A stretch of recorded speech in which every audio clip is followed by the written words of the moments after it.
Hello बच्चों, क्या हालचाल। आई होप आप सभी लोग मस्त होंगे और आपकी जो तैयारी है MPPNST 2026 वो भी अच्छे तरीके से चल रही होगी। तो बेटा, जैसा कि आपको पता है कि मेरी तबीयत ख़राब थी, ठीक है, मैं बोल नहीं पा रही थी छालों की वजह से।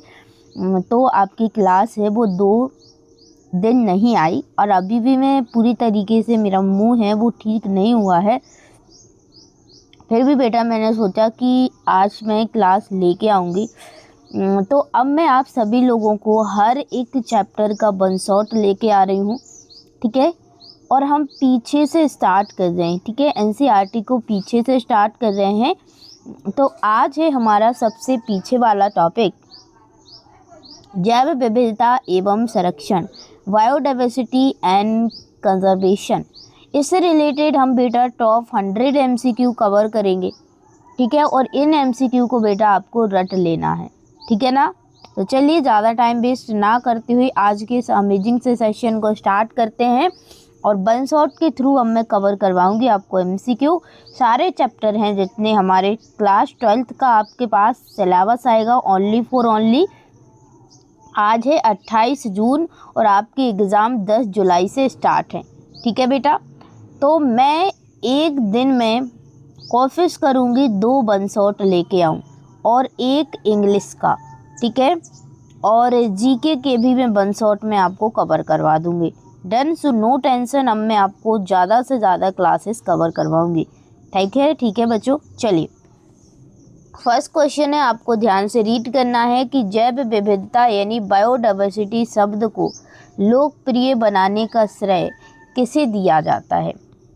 यानी बायोडाइवर्सिटी शब्द को बेटा लोकप्रिय बनाने का श्रेय किसे दिया जाता है। चार्ल्स डार्विन को, एडवर्ड विल्सन को, मेंडल को, व्हिटेकर को। तो देखिए बेटा, जैव विविधता शब्द को लोकप्रिय बनाने का जो श्रेय है वो हम देते हैं एडवर्ड विल्सन को। किसको? Edward Wilson. करेक्ट आंसर यहाँ पे बी हो जाएगा।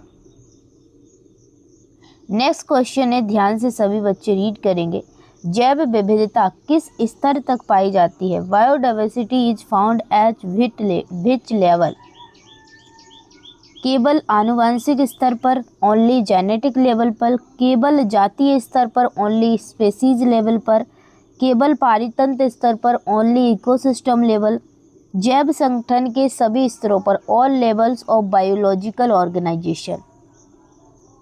तो देखिए बेटा, जैव विविधता किस लेवल पर पाई जाती है, तो याद रख लेना जैव संगठन के स्तरों पर, ठीक है। तो यहाँ पर करेक्ट आंसर हो जाएगा ऑल लीव, ठीक है, ऑफ बायोलॉजिकल ऑर्गेनाइजेशन। तो बेटा मैं थोड़ा कम बोल पा रही हूँ, कुछ शब्द बोलने में टेढ़े हो जाएंगे क्योंकि मुंह दर्द होता है तो उल्टा बोल देती हूँ, ठीक है।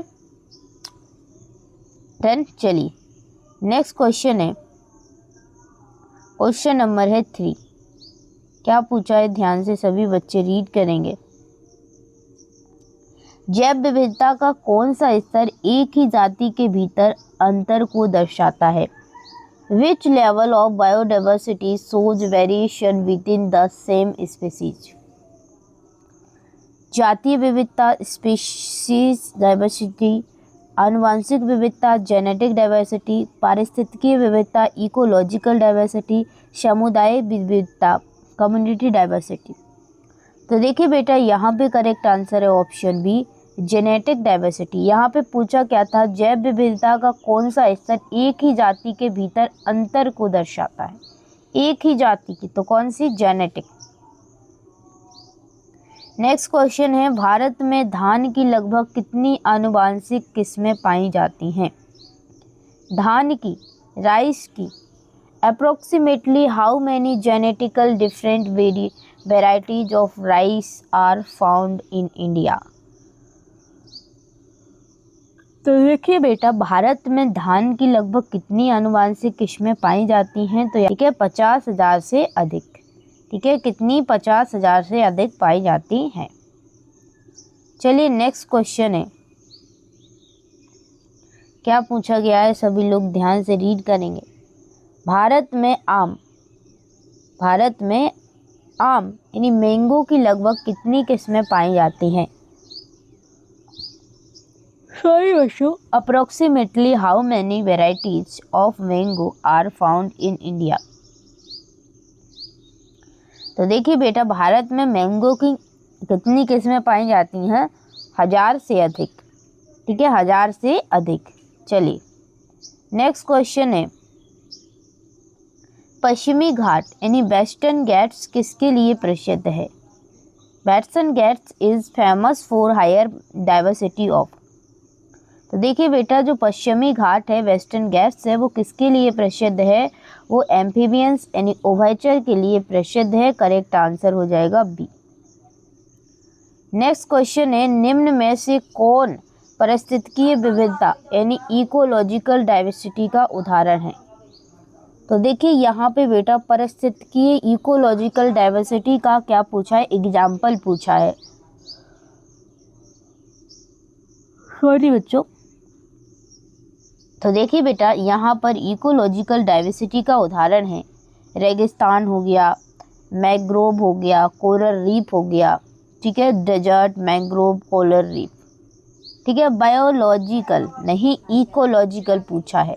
ठीक है, तो यहाँ पे करेक्ट आंसर है सी। नेक्स्ट क्वेश्चन है, IUCN का पूरा नाम क्या है? याद रख लेना, कई बार आया है।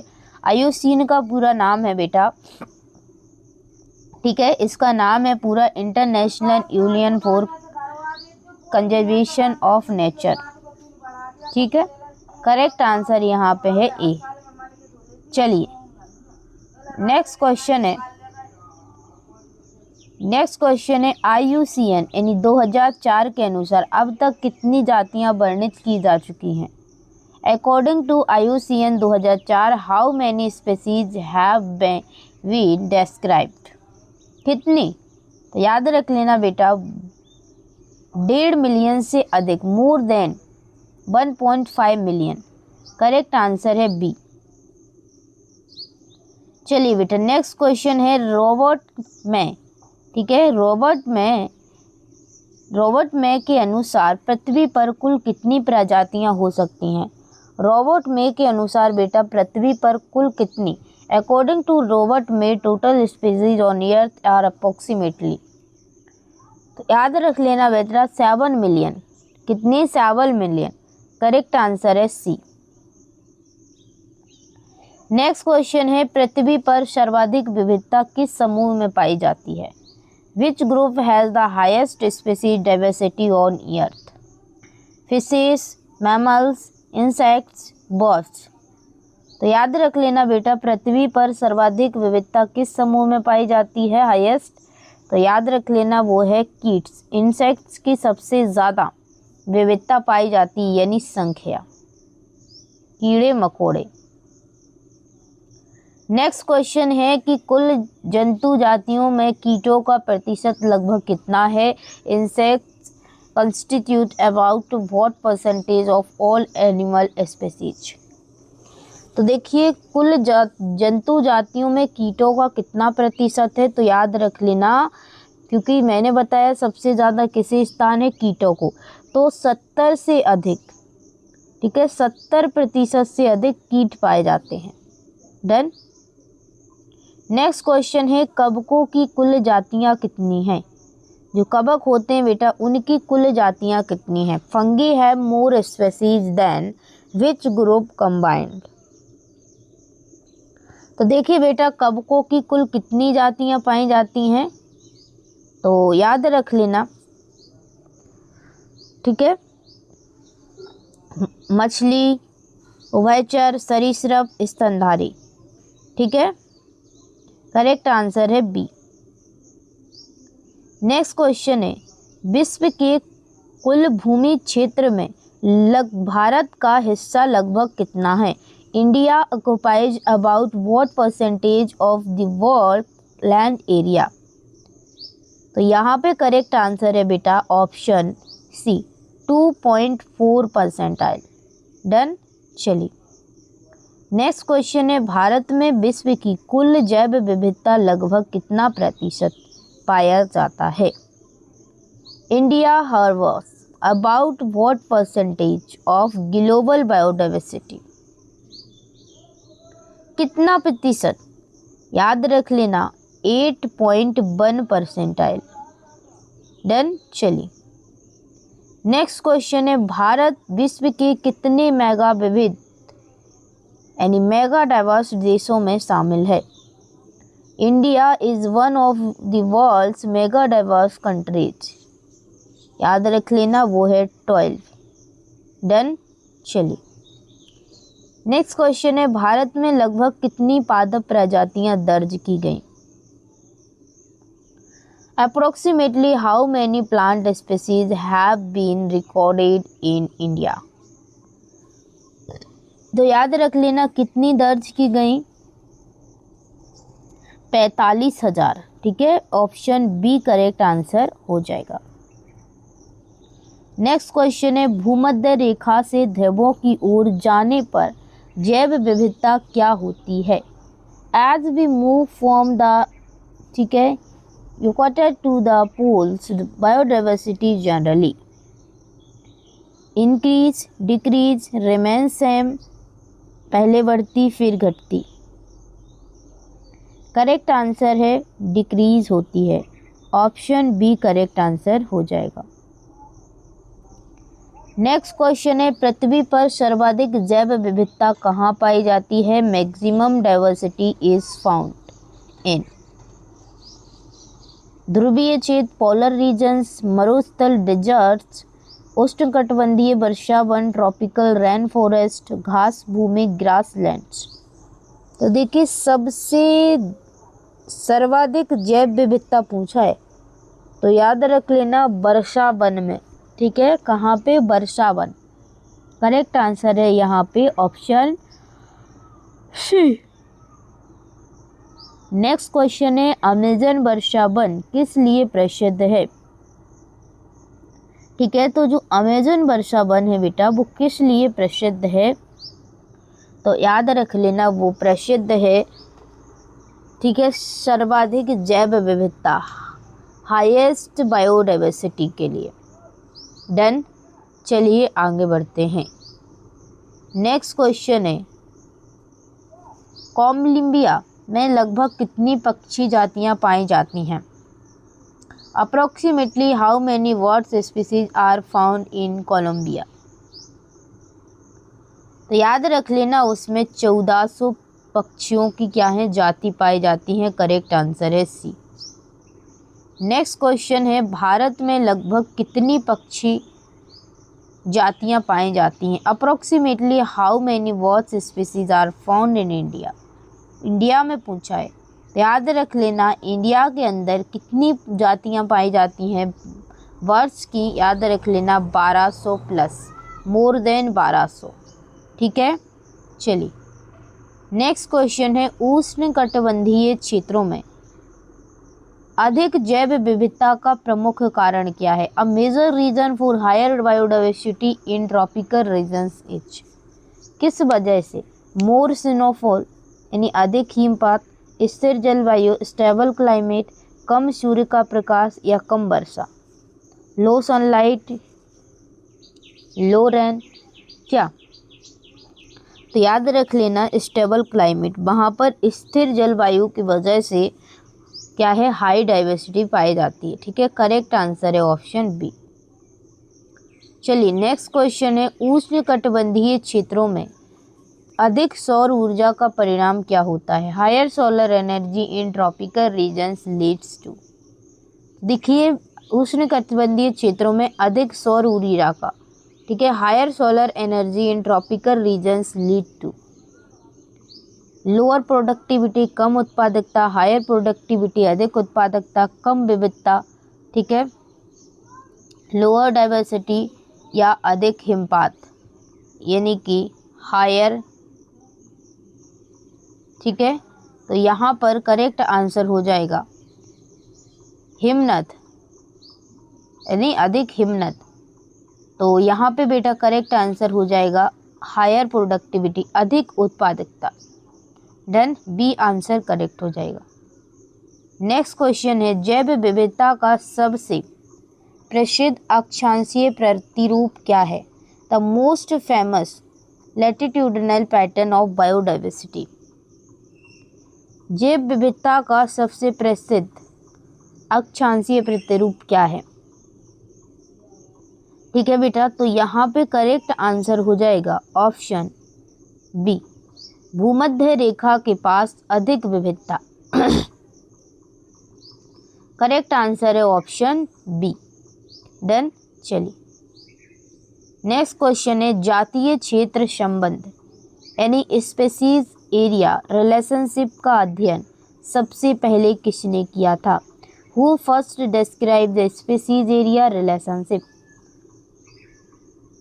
तो यहाँ पे बेटा करेक्ट आंसर हो जाएगा option B, Alexander von Humboldt. Correct answer है बी। नेक्स्ट क्वेश्चन है किसी क्षेत्र का आकार बढ़ने पर समानता जातीय समृद्धि स्पेसीज रिचनेस क्या होती है? As the area increase species richness generally decrease increase remain concern, पहले घटती है फिर बढ़ती है। तो याद रख लेना इंक्रीज होती है। ठीक है। नेक्स्ट क्वेश्चन है स्पेसीज एरिया रिलेशनशिप का समीकरण क्या है? Which is the equation of for species area relationship? तो इसकी इक्वेशन है SCAZ। करेक्ट आंसर है ए। नेक्स्ट क्वेश्चन है लॉग स्केल पर स्पेसीज एरिया रिलेशनशिप का समीकरण क्या है? On log scale the equation become, तो log S बराबर log C plus Z log A। Correct answer है ऑप्शन ए। याद कर लेना, ये आ सकती है। नेक्स्ट क्वेश्चन है क्या पूछा है? स्पेसीज एरिया रिलेशनशिप में S क्या दर्शाता है? तो देखिए बेटा स्पेसीज रिलेशनशिप एरिया में S दर्शाता है जातीय समृद्धि यानी species richness. Species area A relationship में क्या दर्शाता है? तो याद रख लेना बेटा वो दर्शाता है एरिया यानी क्षेत्रफल। स्पेसीज रिलेशनशिप जेड क्या दर्शाता है? याद रख लेना बेटा ये दर्शाता है, ठीक है, ये दर्शाता है रिग्रेशन कोफिशिएंट। करेक्ट आंसर है ए। छोटे क्षेत्रों में जेड का मान सामान्यतः कितना होता है? तो याद रख लेना छोटे क्षेत्र में बेटा जेड का मान होता है 0.1 से 0.2। करेक्ट आंसर है बी। नेक्स्ट क्वेश्चन है बड़े महाद्वीपों क्षेत्रों में जेड का मान सामान्यतः कितना होता है? तो याद रख लेना लार्ज, ठीक है, large continents Z value generally ranges between, तो याद रख लेना 0.6 से 1.2 होता है। नेक्स्ट क्वेश्चन है उष्णकटिबंधीय वनों के फलाहारी पक्षियों एवं स्तनधारियों के लिए जेड का मान लगभग कितना होता है? For frugivorous birds and mammals is tropical forest Z is about. देखिए जेड का मान यहाँ पर कितना होता है बेटा 1.15। करेक्ट आंसर हो जाएगा सी। नेक्स्ट क्वेश्चन है अधिक जातीय विविधता वाला पारितंत्र सामान्यतः कैसा होता है? यानी कि an ecosystem which higher species diversity is generally less stable, more stable, ठीक है, ठीक है, अस्थिर यानी स्टेबल नहीं है, निर्जीव यानी सजीव नहीं है। ठीक है, तो अधिक जैव विविधता वाला पारितंत्र सामान्यतः कैसा होता है? याद रख लेना मोर स्टेबल, अधिक स्थिर रहेगा। ठीक है। नेक्स्ट क्वेश्चन है किस वैज्ञानिक ने अधिक जैव विविधता वाले भूखंडों पर अध्ययन किया था? Who conducted long term experiment on biodiversity and ecosystem stability? तो वो बेटा महान वैज्ञानिक थे डेविड टिलमैन। कौन थे? David Tilman. करेक्ट आंसर है बी। चलिए नेक्स्ट क्वेश्चन है डेविड टिलमैन के अनुसार अधिक विविधता होने पर क्या बढ़ता है? ठीक है, जो डेविड टिलमैन है उनके अनुसार अधिक विविधता होने पर क्या बढ़ता है? According to David Tilman increase biodiversity leads to, तो देखिए बेटा वहाँ पर अधिक उत्पादकता बढ़ेगी। ठीक है, higher productivity. Done. Correct answer है बी। नेक्स्ट क्वेश्चन है रिवेट पॉपर हाइपोथेसिस किसने दी? Who propose the rivet popper hypothesis? तो देखिए वो दी थी बेटा पॉल, ठीक है, पॉल एहरलिच ने। करेक्ट आंसर है बी। नेक्स्ट क्वेश्चन है रिवेट पॉपर हाइपोथेसिस में हवाई जहाज किसका प्रतीक है? तो याद रख लेना बेटा रिवेट पॉपर हाइपोथेसिस में जो हवाई जहाज है वो इकोसिस्टम का प्रतीक है। डन। चलिए, अगर आपने अभी तक चैनल को सब्सक्राइब नहीं किया है बेटा तो जल्दी से सब्सक्राइब ज़रूर कर लें, क्योंकि अब यहाँ पर वन शॉट मैं लेके आने वाली हूँ। फिजिक्स हो गया, केमिस्ट्री हो गया, सॉरी फिजिक्स केमिस्ट्री नहीं, बायोलॉजी हो गया, जीके हो गया और इंग्लिश हो गया, इनका मैं कवर करवा रही हूँ। ठीक है ना बेटा? सो टेंशन नहीं लेना है, वन शॉट लेके आ रही हूँ मैं सभी के। ठीक है, देखिए एक दिन में मैं 3 क्लासेस अपलोड करूँगी, जीके, इंग्लिश प्लस बायो का वन शॉट। ठीक है बेटा, खुश? और देखिए बेटा फिजिक्स केमिस्ट्री अब ये सारे सब्जेक्ट में नहीं कवर पाएगा, 3 में कवर करवा दूंगी आपको मोस्ट इम्पॉर्टेंट क्वेश्चन। ज़्यादा टाइम नहीं बचा है बेटा आपके पास। ठीक है, देखिए 28 है आज, 2 दिन ये मान लो, 10 दिन वो मान लो, सिर्फ आपके पास 12 दिन बचे हैं। इन 12 दिन में मैं आपकी अच्छे से कवर करवा दूंगी आपकी तैयारी। ठीक है, बस आपको जुड़े रहना है। तो यहाँ पे क्या पूछा था बेटा, रिवेट पॉपर हाइपोथेसिस में रिवेट किसका प्रतीक है? तो याद रख लेना स्पीशीज का प्रतीक है। नेक्स्ट क्वेश्चन है IUCN रेड लिस्ट 2004 के अनुसार पिछले 500 वर्षों में लगभग कितनी जातियां विलुप्त हुई? According to IUCN red list how many species become extinct in the last, ठीक है, लास्ट 500 ईयर्स। तो देखिए बेटा यहाँ पर कितनी प्रजातियां हैं वो क्या हुई थी बेटा, विलुप्त हुई थी। तो याद रख लेना 784। कितनी? 784। करेक्ट आंसर हो जाएगा ऑप्शन सी। चलिए आगे बढ़ते हैं।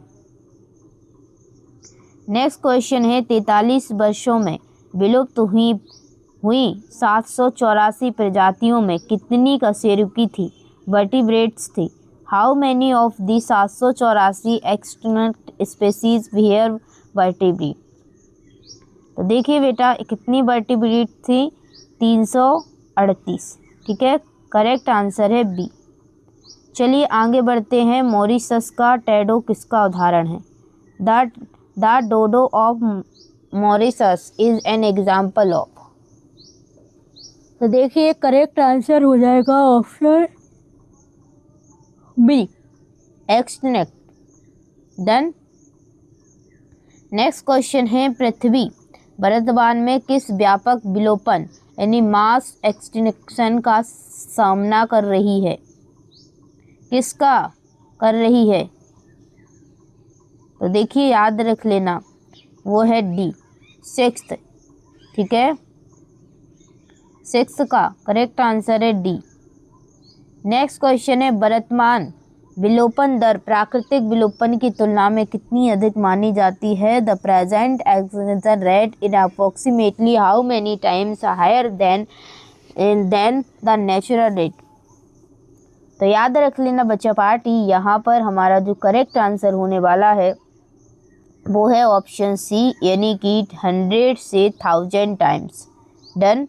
चलिए, आपको क्लास कैसी लग रही है एक बार आप लोग कमेंट सेक्शन में बेटा बता के ज़रूर जाया करो। ठीक है ना? चलिए नेक्स्ट क्वेश्चन है यदि वर्तमान विलोपन दर जारी रही तो लगभग कितने वर्षों में पृथ्वी की आधी जातियां विलुप्त हो सकती हैं? If the current extinction rate continues how long may it take for half of earth species to disappear? देखिए बेटा यहाँ पर करेक्ट आंसर हो जाएगा ऑप्शन 3, 100 ईयर्स। डन। चलिए नेक्स्ट क्वेश्चन है जैव विविधता में कमी से क्या होता है? Loss of diversity leads to. देखिए बेटा अगर जैव विविधता में कमी हो जाएगी बायोडाइवर्सिटी में कमी हो जाएगी तो कम पर्यावरणीय स्थिरता रहेगी। जो पर्यावरण है वो, जो एनवायरनमेंट है बेटा, वो स्टेबल नहीं रहेगा। ठीक है, चलिए नेक्स्ट क्वेश्चन है, जैव विविधता की क्षति का सबसे बड़ा कारण क्या है? जैव विविधता, greatest cause of biodiversity loss. देखिए इसका कारण है सबसे बड़ा हम ही है, मानव ही है। ह्यूमन की एक्टिविटीज, पेड़ काट दिए, जानवरों को खा लिया, इससे बायोडाइवर्सिटी तो कम होगी। ठीक है ना, तो सबसे बड़ा कारण कौन है? मानव की गतिविधियाँ, मानव की जो एक्टिविटीज है, उन्हीं की वजह से हमारी जैव विविधता का लॉस हो रहा है। ठीक है ना, चलिए एनसीईआरटी के अनुसार जैव विविधता की हानि के 4 प्रमुख कारणों में कौन शामिल है? Which of the following is one of the 4 major causes of biodiversity loss according to NCERT? तो देखिए बेटा, 4 प्रमुख जो कारण हैं उनमें से कौन सा यहाँ पे शामिल है वो देखना है आपको। तो याद रख लेना, यहाँ पे जो शामिल है, आवासीय क्षति एवं विखंडन, हैबिटेट लॉस ऑफ फ्रेगमेंटेशन। ठीक है, क्षति करना, काटना, ये सब चीज़ें, मारना जानवरों को, एनिमल्स को। तो हमारे आधे क्वेश्चन कवर हो चुके हैं, 50। अभी कितने क्वेश्चन? 50 और हैं। ठीक है ना, अब जल्दी से फटाफट से आप लोग पानी वगैरह पी लीजिए और चैनल को सब्सक्राइब करके लाइक करें और कमेंट कर दें। तो चलिए नेक्स्ट क्वेश्चन है, जैव विविधता की हानि का सबसे प्रमुख कारण क्या है? तो देखिए बेटा, जैव विविधता की हानि का सबसे मेजर कॉज क्या है? आवासीय क्षति और विखंडन, habitat loss of and fragmentation. ठीक है, ये डबल क्वेश्चन है ना, नहीं है ये, मैंने ही दूसरा पढ़ा, 2 बार पढ़ा दिया। ठीक है, तो चलिए नेक्स्ट क्वेश्चन है, एक समय उष्णकटिबंधीय वर्षा वन पृथ्वी के लगभग कितने प्रतिशत क्षेत्र में फैले थे? At one time tropical rain forest covered about what percentage of earth lands? तो देखिए बेटा, यहाँ पर करेक्ट आंसर हो जाएगा ऑप्शन सी, 14%। ठीक है, चलिए नेक्स्ट क्वेश्चन है, वर्तमान में उष्णकटिबंधीय वर्षा वन लगभग कितने प्रतिशत क्षेत्र में बचे हैं? 8% tropical rain forest cover about, कितने प्रतिशत में बचे हैं? याद रख लेना, 6% में। अमेजन वर्षा वन को क्या कहा जाता है? तो देखिए बेटा, अमेजन वर्षा वन को हम लोग पृथ्वी का फेफड़ा कहते हैं। क्या कहते हैं? पृथ्वी का फेफड़ा। चलिए नेक्स्ट क्वेश्चन है, अमेजन वर्षा वन का मुख्य विनाश किस कारण हुआ? तो देखिए बेटा, अमेजन वर्षा वन का मुख्य विनाश किस कारण हुआ? The major destruction of the Amazon rain forest is due to. तो देखिए, सोयाबीन की खेती एवं पशु चारगाह से, ठीक है, अमेजन वर्षा वन का विकास हुआ। करेक्ट आंसर है ऑप्शन बी। डन, चलिए आगे बढ़ते हैं। नेक्स्ट क्वेश्चन है, आवश्यकता जब लालच में बदल जाती है तब कौन सी समस्या उत्पन्न होती है? वह need turns into greed, it results in. अब जब आवश्यकता लालच में बदल जाए तब स्थिति उत्पन्न होती है अति दोहन, ओवर एक्सप्लोटेशन। डन, चलिए नेक्स्ट क्वेश्चन है, निम्न में से कौन सा अति दोहन, ओवर एक्सप्लोटेशन के कारण विलुप्त हुई जाती है? Which of the following become extinct due to over exploitation? तो देखिए, अति दोहन के कारण विलुप्त हुई जो जाती है बेटा, वो है पैसेंजर कबूतर। ठीक है, पैसेंजर कबूतर। करेक्ट आंसर है ए। नेक्स्ट क्वेश्चन है, विदेशी यानी कि अलीन जातियाँ किस प्रकार नुकसान पहुँचाती हैं? How do alien species affect native biodiversity? तो देखिए बेटा, यहाँ पर करेक्ट आंसर हो जाएगा, देशज जातियों को विस्थापित या विलुप्त कर सकती हैं। देशज जातियों को विस्थापित और विलुप्त कर सकती हैं। करेक्ट आंसर हो जाएगा ऑप्शन बी। चलिए आगे बढ़ते हैं। नेक्स्ट क्वेश्चन है, विक्टोरिया झील में कौन सी विदेशी मछलियाँ छोड़ी गई थी? Which alien which was introduced into Lake Victoria? देखिए कौन सी मछली छोड़ी गई थी, तो याद रख लेना नील पैच। करेक्ट आंसर है बी। चलिए नेक्स्ट क्वेश्चन है, नील पैच के कारण विक्टोरिया झील की लगभग कितनी सिचलेट मछलियाँ विलुप्त हो गईं? About how many cichlid species become extinct due to Nile perch? Correct answer हो जाएगा ऑप्शन सी, मोर देन 200। चलिए नेक्स्ट क्वेश्चन है, निम्न में से कौन भारत की आक्रामक यानी इनवेसिव खरपतवार है? Which of the following in an invasive weed in India? देखिए इंडिया की इन आक्रामक जो खरपतवार है वो है पार्थोनियम। डन बेटा। चलिए नेक्स्ट क्वेश्चन है, लोटाना क्या है? लोटाना क्या है? तो देखिए बेटा जो लोटाना है वो एक आक्रामक विदेशी खरपतवार है, इनवेसिव एलियन वीड। डन। चलिए नेक्स्ट क्वेश्चन है, मत्स्य पालन के लिए लाई गई कौन सी विदेशी मछली देसी कैटफिश के लिए खतरा बन गई? Which introduced fish became a threat to native catfish? तो देखिए बेटा यहाँ पे करेक्ट आंसर हो जाएगा ऑप्शन बी, अफ्रीकन कैटफिश। ठीक है, क्लेरियस गैरिफिशंस। करेक्ट आंसर है ऑप्शन बी। चलिए नेक्स्ट क्वेश्चन है, सह विलुप्तता यानी को एक्सटेंशन क्या है? तो देखिए यहाँ पर करेक्ट आंसर है कि सह विलुप्तता क्या है? एक जाति के साथ उससे जुड़ी दूसरी जाति का भी विलुप्त होना। ठीक है, एक जाति से जुड़े हैं और दूसरी जाति का विलुप्त होना, उसी को हम सह विलुप्तता बोलते हैं। डन। चलिए नेक्स्ट क्वेश्चन है, निम्न में से सह विलुप्तता का उदाहरण क्या है? को एक्सटेंशन का उदाहरण क्या है? विच एन एग्जाम्पल को एक्सटेंशन? तो देखिए बेटा इसका जो उदाहरण है वो है मानव एवं कुत्ता। नहीं, मानव एवं कुत्ता नहीं है। ठीक है, कंफ्यूज मत होना। यहाँ पे है परागणकर्ता एवं पौधा। ठीक है, पॉलिनेटर एंड प्लांट्स है। ठीक है, करेक्ट आंसर है ए। नेक्स्ट क्वेश्चन है, जैव विविधता संरक्षण के कारण कितनी प्रमुख श्रेणियों में बांटे गए हैं? जैव विविधता संरक्षण के कारण कितनी श्रेणियों में बांटे गए हैं? Reasons for biodiversity conservation area ground grouped into how many categories? संरक्षण के कारण हम लोगों ने 3 प्रमुख श्रेणियों में बांटे हैं। चलिए नेक्स्ट क्वेश्चन है, विश्व में बिकने वाली लगभग कितनी प्रतिशत औषधियाँ पौधों से प्राप्त होती हैं? ठीक है, about what percentage of marketed medicines are obtained from plants? तो विश्व में बिकने वाली लगभग कितनी % औषधियाँ पौधों से प्राप्त होती हैं? तो याद रख लेना बेटा 25% से अधिक पौधों से प्राप्त होती हैं। करेक्ट आंसर है सी।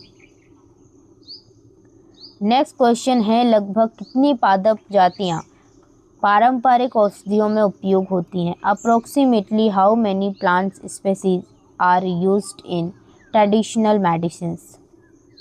लगभग कितनी पादप जातियाँ पारंपरिक औषधियों में उपयोग होती हैं? तो याद रख लेना मोर देन 2.5 सैकड़ा हज़ार 10,000 25,000। ठीक है, करेक्ट आंसर है सी। चलिए नेक्स्ट क्वेश्चन है, अमेज़न वर्षा वन पृथ्वी के वायुमंडल को लगभग कितनी ऑक्सीजन प्रदान करता है? Amazon rain forest contributes about how much oxygen to earth's atmosphere? तो याद रख लेना वो प्रोवाइड करता है 20%। कितनी? 20%। नेक्स्ट क्वेश्चन है, परागण यानी पॉलिनेशन मुख्यतः किसके द्वारा किया जाता है? Pollination is mainly carry out by, देखिए वो किया जाता है मधुमक्खियों के द्वारा, बीज के द्वारा। नेक्स्ट क्वेश्चन है, जैव विविधता संरक्षण का नैतिक तर्क, एथिकल आर्गुमेंट क्या कहता है? Ethical argument for diversity conservation states that. तो देखिए बेटा, ये कहता है प्रत्येक जाति का अपना अंतर्निहित, ठीक है, इंट्रिंसिक मूल्य है। Every species has it own intrinsic value. Done. चलिए नेक्स्ट क्वेश्चन है, संपूर्ण पारितंत्र को उसके प्राकृतिक आवास में संरक्षित करना कहलाता है। Conservation of entire ecosystem is there natural habitats is called. उसे हम लोग कहते हैं इन सिटू कंजर्वेशन। क्या कहते हैं? इन सिटू कंजर्वेशन। करेक्ट आंसर हो जाएगा ऑप्शन बी। डन। चलिए आगे बढ़ते हैं।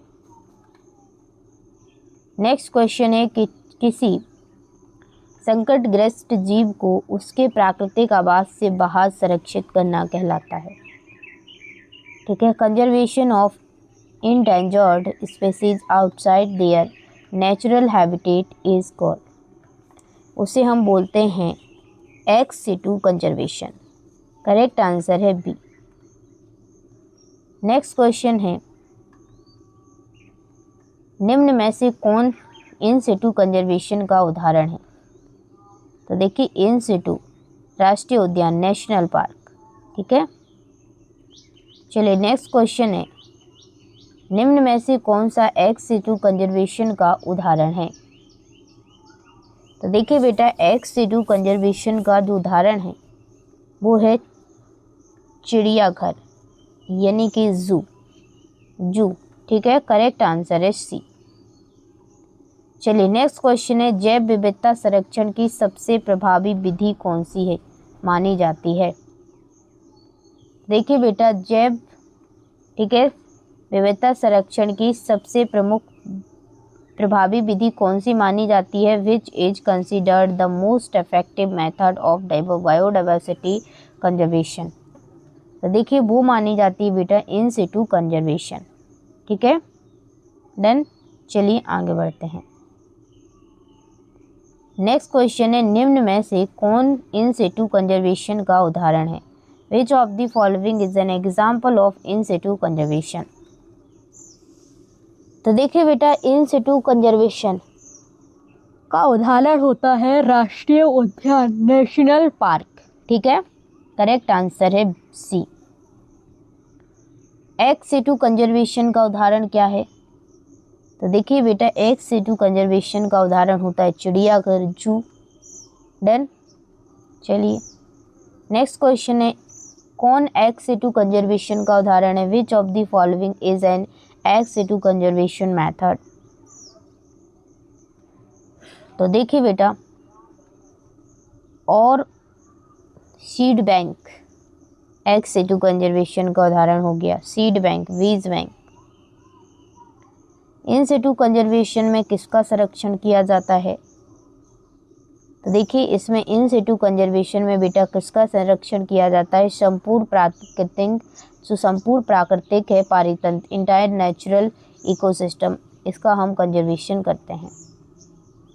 ठीक है, क्वेश्चन नंबर है 81। क्या पूछा है? एक्स सिटू कंजर्वेशन का मुख्य उद्देश्य क्या है? The main aim of ex situ conservation is to. तो देखिए बेटा, यहाँ पर एक्स सिटू कंजर्वेशन का उद्देश्य होता है संकटग्रस्त प्रजातियों को प्राकृतिक आवास से बाहर सुरक्षित रखना, protect injured species outside there natural habitat. Done. तो करेक्ट आंसर है ऑप्शन ए। चलिए क्वेश्चन नंबर नेक्स्ट है, एनसीईआरटी के अनुसार यदि बाघ को बचाना है तो क्या सुरक्षित रखना होगा? According to NCERT, to conserve the tiger we must conserve. अगर बाघ को बचाना है तो क्या करना होगा? ओनली टाइगर, यानी केवल बाघ, पूरा जंगल, एंटायर फॉरेस्ट, केवल शिकार या केवल ग्रास। तो देखिए बेटा, अगर आपको बाघ को बचाना है तो आपको एंटायर फॉरेस्ट, पूरे जंगल को बचाना पड़ेगा, तब आप बाघ को बचा पाएंगे। डन। चलिए नेक्स्ट क्वेश्चन है, जैव विविधता संरक्षण का संकीर्ण यानी न्यूरोली अटिलिटरेनियन महत्व किससे संबंधित है? Narrowly utilitarian value of biodiversity is related to. किससे संबंधित है? तो देखिए बेटा, ये संबंधित है डायरेक्ट इकोनॉमिक बेनिफिट से, प्रत्यक्ष आर्थिक लाभ से संबंधित है। करेक्ट आंसर है ऑप्शन ए। बेटा ये चैप्टर समझने में भी बच्चों को दिक्कत आती है, एमसीक्यू अगर आपको नहीं समझ में आए तो कमेंट में बताना, मैं इसकी आपको थ्योरी बंसॉट के थ्रू समझा दूंगी, ठीक है। नेक्स्ट क्वेश्चन है जैव विविधता संरक्षण का व्यापक यानी ब्रॉडली, ठीक है, ब्रॉडली यूटिलाइटेरियन महत्व किससे संबंधित है? व्यापक। तो देखिए बेटा यहाँ पर करेक्ट आंसर है ऑप्शन ए, पारितंत्र सेवाएं, इकोसिस्टम सर्विसेज। करेक्ट आंसर है ऑप्शन, ठीक है, करेक्ट आंसर है ऑप्शन ए।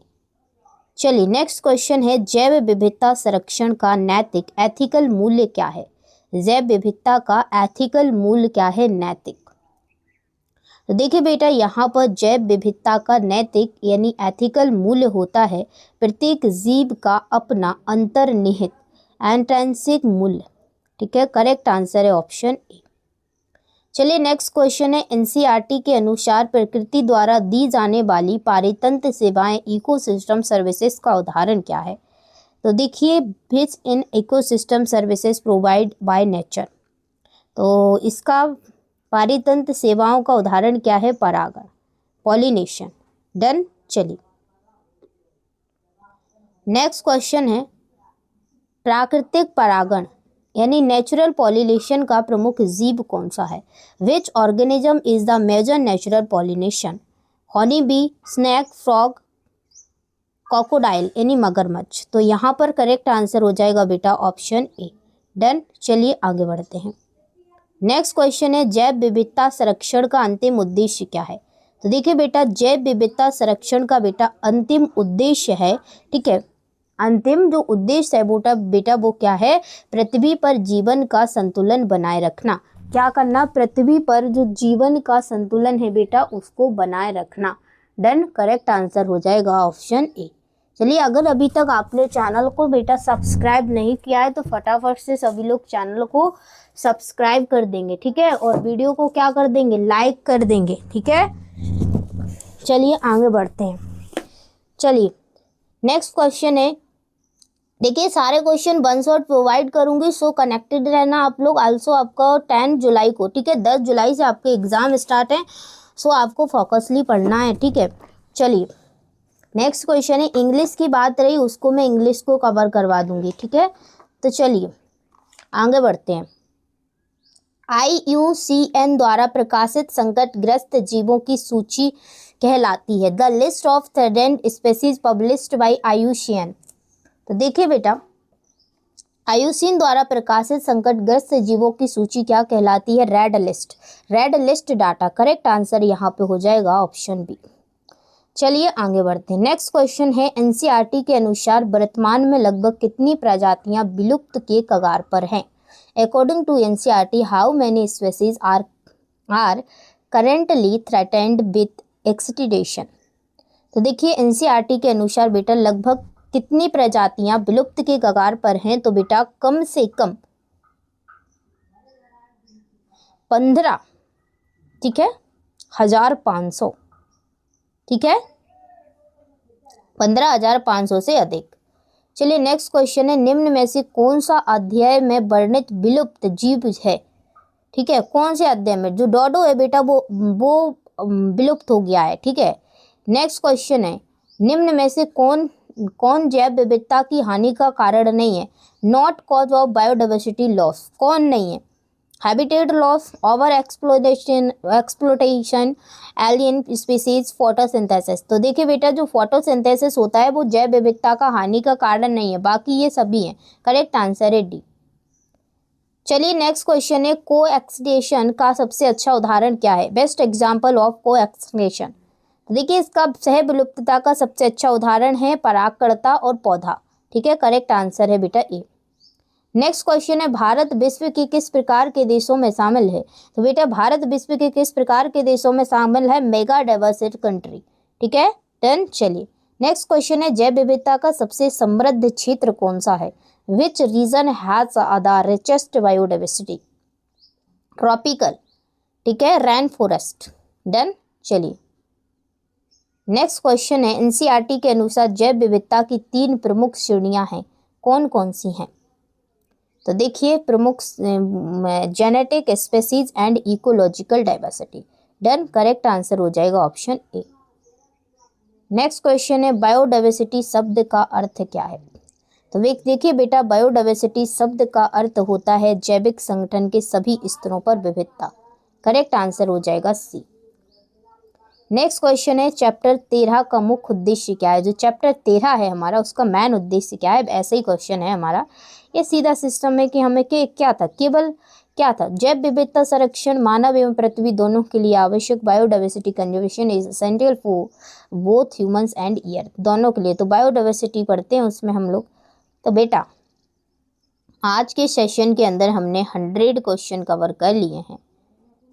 आज का सेशन है वो आपको कैसा लगा है, एक बार आप लोग कमेंट सेक्शन में बताएंगे।